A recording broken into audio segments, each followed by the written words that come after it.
that'll conclude BTA this week. Chargers get the belt, specifically Justin Herbert. The Bengals, and specifically everybody besides Joe Burrow, get the belt this week.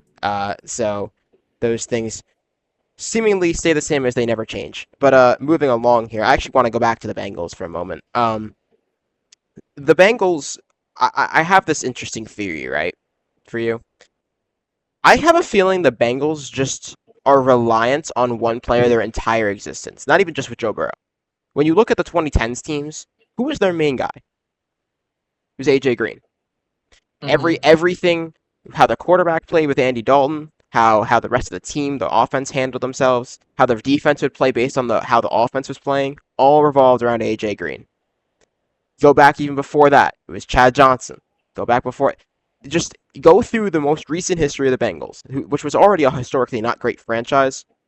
This is the result. They have been reliant on one player to try and just move the boat along. And now with Burrow out, they look at Jamar Chase.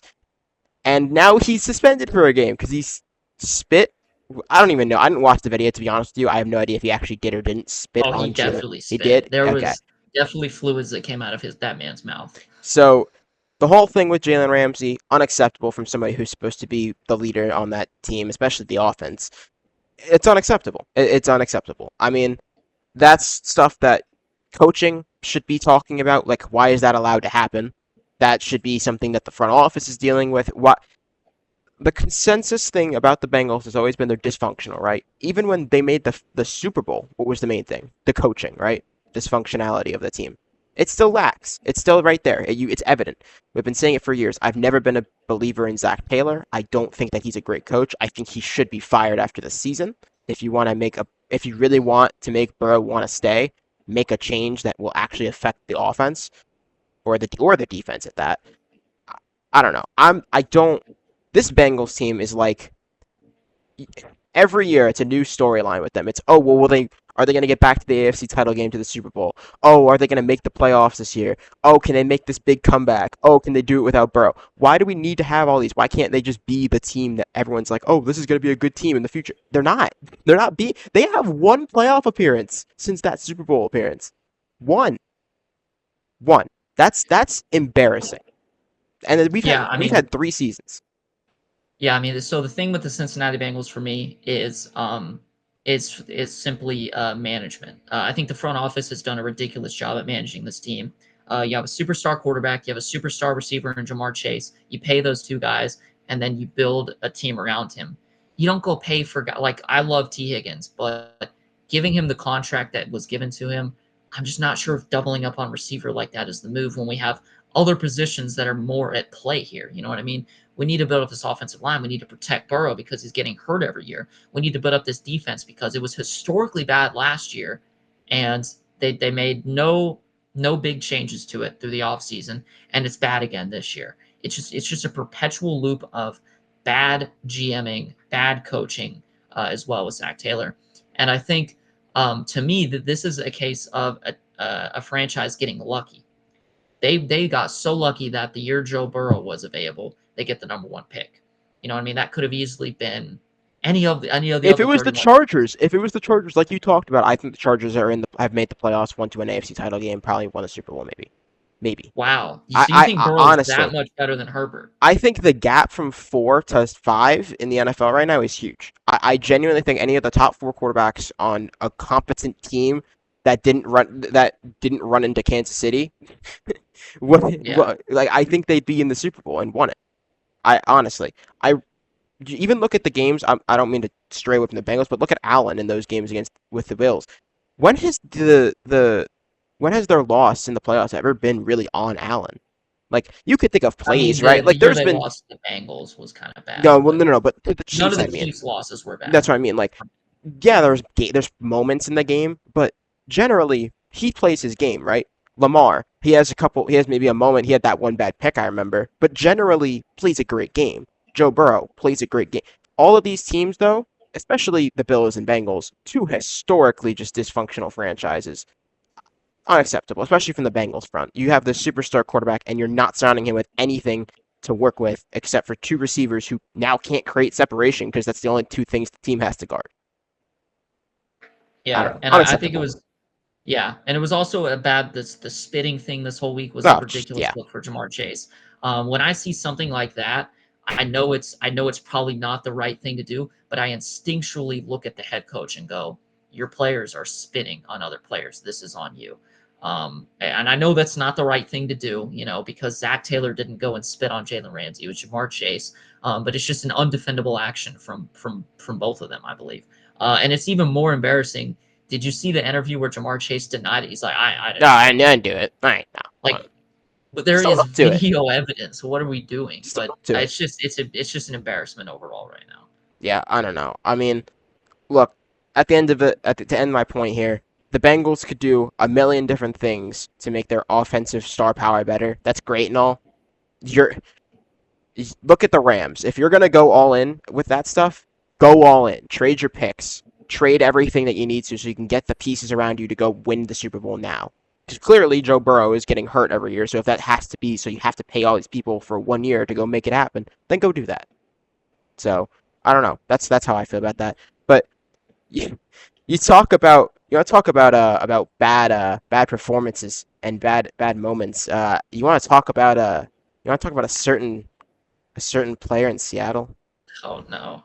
Look, coming into this weekend, I said that we would have a historic game.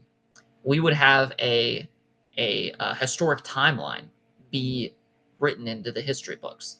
You know, before JSN, after JSN. I think Stupid. instead what we got was before Sam Darnold Pumpkin versus after Sam Darnold Pumpkin. That's a bit of a stretch. Look, I thought I was going into the game, with before the JSN breakout game, but actually I was going in and saw whatever it was I saw on Sunday. Sam Darnold. I think the question that I'm going to pose to you, and I'm going to actually pose to myself as well, so both of us can answer. Is this a sign of things to come? No, Is this Sam Darnold reverting back to his old ways, or is this just a bad game? bad game. It's just a bad game. I'm inclined to believe it's just a bad game. Going into pumpkin mode would to me mean that you have multiple weeks in a row where you just look terrible, like from looking great to terrible. Sam Darnold even last year he had, and I remember specifically around this time in that season, he had a game like this where he just looked terrible. And everyone was like, "Oh, he's hitting pumpkin mode. He's hitting pumpkin mode." And then right before the I think it playoffs, was the Jets game. yeah, and then he kind of kicked it back into Pretty awful gear. against them. He kind of kicked it back into gear. So I'm not worried about Sam Darnold personally. Here's my problem with Sam Darnold. As I'm of course a Seahawks fan, if the fans don't know by now.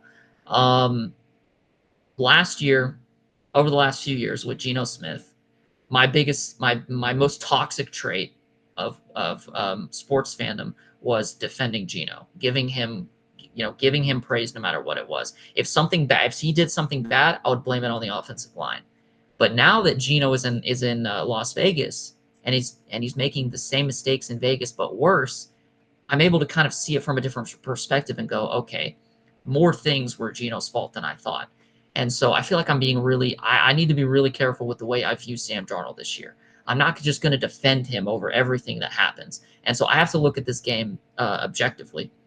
Last year, the two biggest games of the year were against the Detroit Lions in Week 18 for the division and for their season in the wild card round against the Rams. In both of those games, Sam Darnold was inaccurate and throwing picks. He just was not looking good. In fact, I don't know if you saw this. He had a pick against LA in the wild card round that was quite literally an identical pick to what he threw with Seattle today, a couple days I ago, did see where that. um, it was a route to the sidelines and the receiver was barely open, but then the DB came up to jump it, threw the exact same pick twice. And to me, that's just like it's almost ironic. It's like he doesn't learn from his mistakes. He sees pressure and thinks that he can make these tight window throws that he just sometimes you just got to dirt it. I don't know if you saw all four of his interceptions. The last one he had was it actually cost them the game. They were in field goal range on third and medium. He has a chance to just throw the ball to the ground, kick a field goal, and now you're only down 6. And obviously they went on to score a touchdown, so that would have won them the game in theory. Instead, he he jumps up into the air and throws it to a linebacker. I mean, it's just the decision making is just not there right now. And so when he continues to do this against every good team that puts pressure in his face, I'm gonna doubt Darnold until I'm proven wrong. If he can go against the Rams later in the year, or he goes against somebody in the playoffs like the Rams or the Lions or the Eagles or anybody good, and he balls out, then I'm officially a Sam Darnold believer. But right now, I can't be.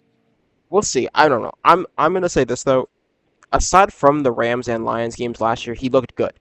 Like he generally looked good. So I Same mean, this year. He hasn't that's my had a point. he's not had a despite he's had a lot of turnovers this year.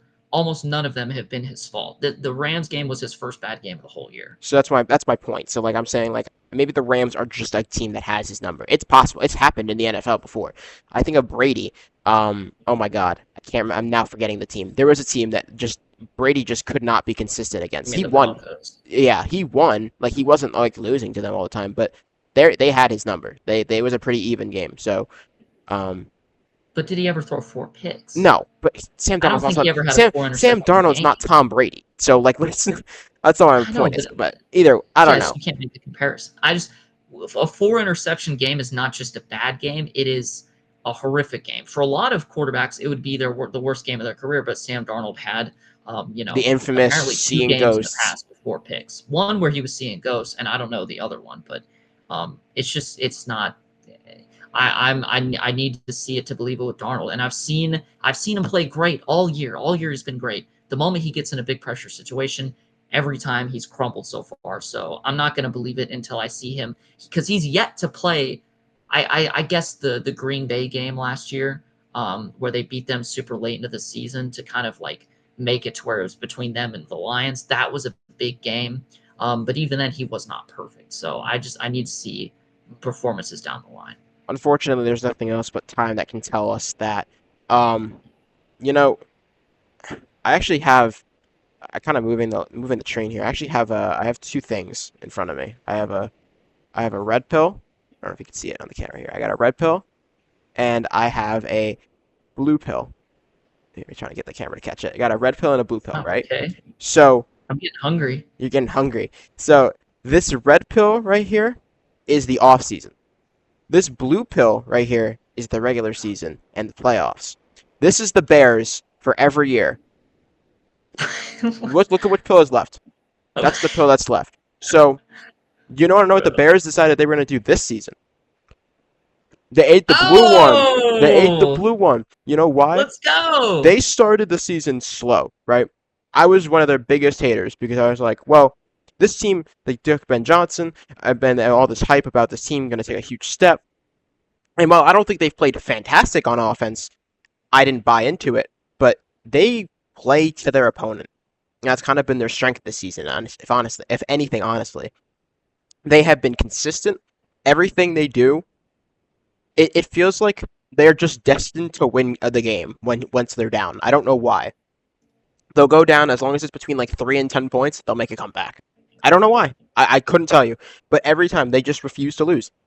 They haven't lost a game since what, week 5, right? I think it's something close to So they that. started out 0-2, and then They I'm won and then trying to they remember lost and who then was they their third loss to. Cowboys. Yes, They yes, did. that's right. That So was yeah. week 5. So they because they had the bye week too. So then yeah. So then they went. They've been on a win streak for the past like 7 weeks now. So I don't know. I'm not buying into a playoff run or anything. That's not what I'm saying. But this is a team that it can be dangerous. They're finally not becoming off-season champs and trying to become NFC North champions. I want your thoughts on that though, because obviously that's the best division in football. To most people, right? There's the Yeah. Packers, the Lions, there's the Bears, and then the Vikings, who have a talented roster. So all things considered, the Bears have now they've beaten the Vikings, so now they have to play the Lions again later this season. They have to play the Packers. So what do you think? Okay, so to me, there's a few teams that fit into the are they contenders or are they frauds category. Colts, Patriots, Seahawks, and now Bears. And I guess you could throw in teams like the Panthers, the On a Jags. lesser scale, but yeah. Yeah, yeah. So if I were to make a decision on the Bears, do I think they're contenders or frauds? I'll say this: they're not contenders. I can't call them frauds necessarily, but um, the fact that they cannot beat a team convincingly is a little bit concerning because I think I again I'm a big proponent of winning close games. But when you're doing it every single week, it is a little bit concerning. And it's not like the Bears are in the driver's seat. When you look at the Eagles, everyone says, "Oh, the Eagles always play close games." They led the entire game against the Lions. They were in the driver's seat. They had control of the game. They were really never going to lose the game unless the Lions started converting some fourth downs. The Chicago Bears have really not been in the driver's seat for much of these games. They controlled the Bengals game for most of it, and then kind of lost There's control the late. whole end of that game. I mean, that's a thing. Yeah, Whatever. they did not have control over the Giants. It took a Jackson Dart injury for them to win that game. I believe that if Jackson Dart stays in that game, they lose to the Giants. Cam Scattaboo-less Giants, by the way, and I think that was Brian Daboll's last game. It was. To put into perspective how bad of a game that was for the Giants, it was the straw that broke the camel's back on the Brian Daboll firing. You know what I mean? That was his last game, got him fired. So that win says a lot about how bad the Giants coaching was. So I'm not yet sold on the Bears. But guess what? We're going to find out because in their remaining games of the season, they play the Packers twice, they play the Steelers, they play the Lions, they play the Eagles. So if they go out and go 1-4 or 0-5 in those games, that's going to prove my point. But if they go out and they're like 3-2, they're not only are they in the playoffs, but they're a real contender. But I'm not ready to believe yet on the Bears. They're trying to right the wrong of the double doink from however long ago. It'd be really Cool. funny to me Yeah. because if you I don't know if you've seen this parallel yet. There's parallels between those teams. 2017 and 2024, Bears get a top end pick, and trade up to get a top end pick, and they take a quarterback as their pick, Trubisky, Williams. First year was rough, right? Then in the next season, they draft another piece trying to build to a team. They make a change at coaching. They're trying to make all these adjustments, right? So they get a really good defense. So now they have hype going into the season. They are the off-season champs again, right? And then it's 2018 and 2025. They start the season a little slow, but then they start beating some teams that are real competitive towards down the stretch. They win the division. They have a chance at making a deep playoff run. They won 11, 12 games. And, well, let's see how the rest of the story ends. But I'm just saying we know how the double doink ended. So I just want to throw that out there. That again. But I don't know. You have any other stories you want to talk about? I think a game that we absolutely have to touch on, maybe the biggest game of the week, at least the one that will go down with the most playoff implications, the Denver Broncos and the Kansas City Chiefs. Ooh. Look, Patrick Mahomes' record against the Broncos coming into this game was staggering. I think he's only lost to them once. Yeah. Literally, I think it was 15-1. 15-1 was the stat. Whatever it was a ridiculous stat. The only time in recent memory that the Broncos have beat the Chiefs was when the Chiefs were resting all their starters last year. The Broncos have never beaten them, whether it's, ever since they drafted Mahomes, they have not been beating them. And so coming into this game with the Chiefs needing a win to stay above 500, keeping their playoff hopes alive, the Broncos kind of feeling like they're due for a loss with all the close games they've been winning lately, whether it be the Jets, the Giants, the Raiders. I mean, it just felt like, the loss is banging on the door and the Broncos are going to have to answer it pretty soon. And we thought the Kansas City Chiefs was a perfect time, but that was not the case. They won, and it is one of the most impressive wins that a team has had this year, at least in my opinion. As I've mentioned multiple times in this show, and as you've seen multiple times in recent shows, I like the Denver Broncos this year. I don't think they're great, but this is a massive win. And I have to ask you, are the Chiefs in trouble? No. No team with Patrick Mahomes at quarterback, and there's still being enough games to make the playoffs is in trouble. I can't go on record and say, oh, the Chiefs are done. They're in trouble. But no. They are still a team floating around 500 with 6 games left in the season. They can go and make 7 games even. I don't know if they've had their bye, honestly, off the top of my head. But they got about, no joke intended, 6 or 7 games left in the season. So I tend to believe, especially with their schedule, that they can go and win those games. Their hardest game that they have left is probably the one coming up, though, which we'll get to in a moment. But It's going to be their biggest test, I think, if they want to get themselves back to the top of the AFC at any point this season. They're going to have to win that game. But I don't think the Chiefs are in trouble. I think they're honestly a team. I hate saying this. They're a team that feels like you can't be beaten when it comes down to it mattering. As for the Broncos, though, I will say it is a little impressive the fact that their wins are now against the Eagles and Chiefs, both teams that were in the Super Bowl last season. So I do need to throw that out there. Okay, so I disagree with you. I think the Chiefs are in trouble, and Really? I'm going to tell you. I'm going to tell you exactly why. The Kansas City Chiefs right now are 5-5. If they win, I'll give it to you this way. If they have 6 games left, or sorry, they have 7 games left. If they win 5 out of those games, guess what their playoff percentage is? Like, I don't know, like maybe 60? 50%. If they go 5-2 in their last 7 games, they have a 50% chance of making it. That means if they lose to the Colts and the Broncos, it's a coin flip whether they make the playoffs or not. That to me is a very real situation. And let's say they lose to the Colts, the Broncos, and the Chargers. Guess what their percentage of making the And it playoffs drops to is? like, what, 35, 30, 40? 9. They will not make the playoffs if they lose 3 games. They Wow. have to go 5-2 to make the playoffs without a miracle. So if they lose, they play 3 pretty good teams in the Chargers, Broncos, and Colts. If they don't win one of those games, they're out of it. We'll So see. I am worried about they need to be almost flawless the rest of the year if they're going to make it. We'll see. I don't know. I'm inclined to believe that Mahomes can make this happen. It's just I'm not even like I should clarify. I'm not even like a Chiefs fan. I don't. I'm not. I root against them. Part of me hopes that they don't make this happen. I want to see somebody new. But I'm also a realist, and I'm at being a realist. It is more likely than not they will figure it out. Um, Even in the year that I think what was it, 22, where they had all of those defensive struggles, they were like at one point they were like I feel like 3-6, maybe 3-5. Yeah, 2021 they were 4-5 at one Yeah, point. so like things have been worse for them, honestly. So I think they can make this work. They'll make it happen. I don't know if they'll come back to the division. I think that's a pretty insurmountable feat, to be honest with you. But I think they can easily get to a wild card spot. I think that is very doable. So that's where I stand on that. Yeah, I think the Broncos pretty much made it a 2-man race for the division between them and the Chargers. If A anything, dying with the Chargers Chargers team. injuries, I think they might have clinched the division this week with I'd a say the win. Chiefs are actually closer to it than the Chargers, just because the Chargers are just I feel like a dying team. The Chiefs are just on their last leg. Yeah, I could see that. Here's another concern I have with the Chiefs.